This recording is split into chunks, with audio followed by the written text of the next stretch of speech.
یسایہ 30واں باب۔ خداوند فرماتا ہے، ان باغی لڑکوں پر افسوس جو ایسی تدبیر کرتے ہیں جو میری طرف سے نہیں، اور عہد و پیما کرتے ہیں جو میری روح کی ہدایت سے نہیں، تاکہ گناہ پر گناہ کریں۔ وہ مجھ سے پوچھے بغیر مصر کو جاتے ہیں، تاکہ فرعون کے پاس پناہ لیں اور مصر کے سائے میں امن سے رہیں۔ لیکن فرعون کی حمایت تمہارے لیے خجالت ہوگی، اور مصر کے سایہ میں پناہ لینا تمہارے واسطے رسوائی ہوگا، کیونکہ اس کے سردار زوان میں ہیں اور اس کی ایلچی حنیس میں جا پہنچے۔ وہ اس قوم سے جو ان کو کچھ فائدہ نہ پہنچا سکے گی، اور مدد و یاری نہیں بلکہ خجالت اور ملامت کا باعث ہوں، شرمندہ ہوں گے۔ جنوب کے جانوروں کی بابت بار نبوت، دکھ اور مصیبت کی سرزمین میں، جہاں سے نر و مادہ، شیر، ببر اور افعی اور اڑنے والے آتشی سانپ آتے ہیں، وہ اپنی دولت گدھوں کی پیٹھ پر اور اپنے خزانے اونٹوں کے کوہان پر لاد کر اس قوم کے پاس لے جاتے ہیں جس سے ان کو کچھ فائدہ نہ پہنچے گا، کیونکہ مصریوں کی کمک باطل اور بے فائدہ ہوگی۔ اسی سبب سے میں نے اسے رہب کہا جو سست بیٹھی ہے۔ اب جا کر ان کے سامنے اسے تختی پر لکھ اور کتاب میں قلم بند کر، تاکہ آئندہ عبدالآباد تک قائم رہے، کیونکہ یہ باغی لوگ اور جھوٹے فرزند ہیں جو خداوند کی شریعت کو سننے سے انکار کرتے ہیں، جو غیب بینوں سے کہتے ہیں غیب بینی نہ کرو، اور نبیوں سے کہ ہم پر سچی نبوتیں ظاہر نہ کرو، ہم کو خوشگوار باتیں سناؤ اور ہم سے جھوٹی نبوت کرو۔ راہ سے باہر جاؤ، راستہ سے برگشتہ ہو، اور اسرائیل کے قدوس کو ہمارے درمیان سے موقوف کرو۔ پس اسرائیل کا قدوس یوں فرماتا ہے، چونکہ تم اس کلام کو حقیر جانتے ہو اور ظلم اور کجروی پر بھروسہ رکھتے ہو اور اسی پر قائم ہو، اس لیے یہ بد کرداری تمہارے لیے ایسی ہوگی جیسے پھٹی ہوئی دیوار جو گرا چاہتی ہے۔ اونچی ابری ہوئی دیوار جس کا گرنا ناگہان ایک دم میں ہو، وہ اسے کمہار کے برتن کی طرح توڑ ڈالے گا، اسے بے دریغ چکنا چور کرے گا، چنانچہ اس کے ٹکڑوں میں ایک ٹھیکرا بھی نہ ملے گا جس میں چولہے پر سے آگ اٹھائی جائے یا حوض سے پانی لیا جائے۔ کیونکہ خداوند یہوہ اسرائیل کا قدوس یوں فرماتا ہے کہ واپس آنے اور خاموش بیٹھنے میں تمہاری سلامتی ہے، خاموشی اور توکل میں تمہاری قوت ہے، پر تم نے یہ نہ چاہا۔ تم نے کہا نہیں، ہم تو گھوڑوں پر چڑھ کر بھاگیں گے، اس لیے کہ تم بھاگو گے، اور کہا ہم تیز رفتار جانوروں پر سوار ہوں گے، بس تمہارا پیچھا کرنے والے تیز رفتار ہوں گے۔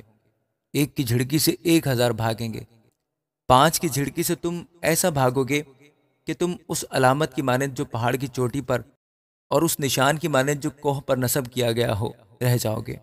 تو بھی خداوند تم پر مہربانی کرنے کے لیے انتظار کرے گا اور تم پر رحم کرنے کے لیے بلند ہوگا، کیونکہ خداوند عادل خدا ہے۔ مبارک ہیں وہ سب جو اس کا انتظار کرتے ہیں، کیونکہ اے سیونی قوم جو یروشلم میں بسے گی، تو پھر نہ روئے گی۔ وہ تیری فریاد کی آواز سن کر یقیناً تجھ پر رحم فرمائے گا، وہ سنتے ہی تجھے جواب دے گا۔ اور اگرچہ خداوند تجھ کو تنگی کی روٹی اور مصیبت کا پانی دیتا ہے، تو بھی تیرا معلم پھر تجھ سے روپوش نہ ہوگا، بلکہ تیری آنکھیں اس کو دیکھیں گی، اور جب تو دہنے یا بائیں طرف مڑے تو تیرے کان تیرے پیچھے سے یہ آواز سنیں گے کہ راہ یہی ہے، اس پر چل۔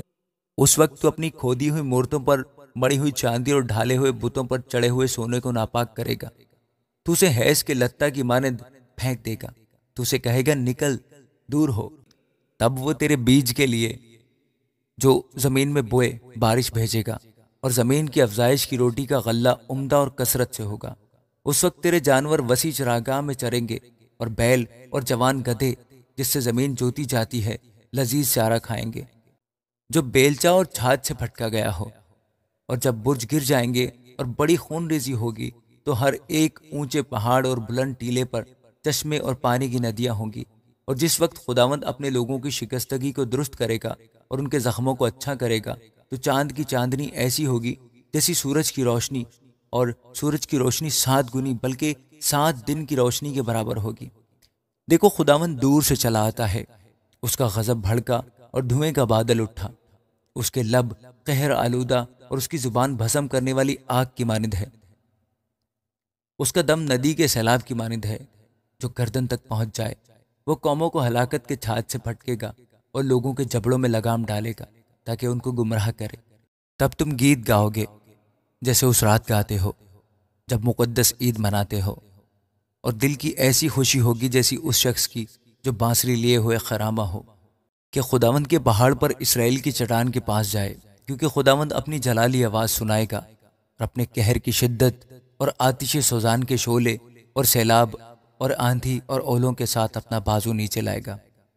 ہاں، خداوند کی آواز ہی سے اسور تباہ ہو جائے گا، وہ اسے لٹ سے مارے گا، اور اس قضا کی لٹ کی ہر ایک ضرب جو خداوند اس پر لگائے گا دف اور بربت کے ساتھ ہوگی، اور وہ اس سے سخت لڑائی لڑے گا، کیونکہ توفت مدت سے تیار کیا گیا۔ ہاں، وہ بادشاہ کے لیے گہرا اور وسیع بنایا گیا ہے، اس کا ڈھیر آگ اور بہت سا ایندھن ہے، اور خداوند کی سانس گندک کے سیلاب کی مانند اس کو سلگاتی ہے۔ آمین۔ یسایہ 31واں باب۔ ان پر افسوس جو مدد کے لیے مصر کو جاتے اور گھوڑوں پر اعتماد کرتے ہیں اور رتھوں پر بھروسہ رکھتے ہیں، اس لیے کہ وہ بہت ہیں، اور سواروں پر اس لیے کہ وہ بہت زوراور ہیں، لیکن اسرائیل کے قدوس پر نگاہ نہیں کرتے اور خداوند کے طالب نہیں ہوتے۔ پر وہ بھی تو عقل مند ہے اور بلا نازل کرے گا اور اپنے کلام کو باطل نہ ہونے دے گا۔ وہ شریروں کے گھرانے پر اور ان پر جو بد کرداروں کی حمایت کرتے ہیں چڑھائی کرے گا، کیونکہ مصری تو انسان ہیں، خدا نہیں، اور ان کے گھوڑے گوشت ہیں، روح نہیں۔ سو جب خداوند اپنا ہاتھ بڑھائے گا تو حمایتی گر جائے گا، اور وہ جس کی حمایت کی گئی پست ہو جائے گا، اور وہ سب کے سب اکٹھے ہلاک ہو جائیں گے۔ کیونکہ خداوند نے مجھ سے یوں فرمایا ہے کہ جس طرح شیر ببر، ہاں جوان شیر ببر اپنے شکار پر سے غراتا ہے، اور اگر بہت سے گڈریے اس کے مقابلہ کو بلائے جائیں تو ان کی للکار سے نہیں ڈرتا اور ان کے ہجوم سے دب نہیں جاتا، اسی طرح رب الفاج کوہ سیون اور اس کے ٹیلے پر لڑنے کو اترے گا۔ منڈلاتے ہوئے پرندہ کی طرح رب الفاج یروشلم کی حمایت کرے گا، وہ حمایت کرے گا اور رہائی بخشے گا، رحم کرے گا اور بچا لے گا۔ اے بنی اسرائیل، تم اس کی طرف پھرو جس سے تم نے سخت بغاوت کی ہے، کیونکہ اس وقت ان میں سے ہر ایک اپنے چاندی کے بت اور اپنے سونے کی مورتیں جن کو تمہارے ہاتھوں نے خطا کاری کے لیے بنایا نکال پھینکے گا۔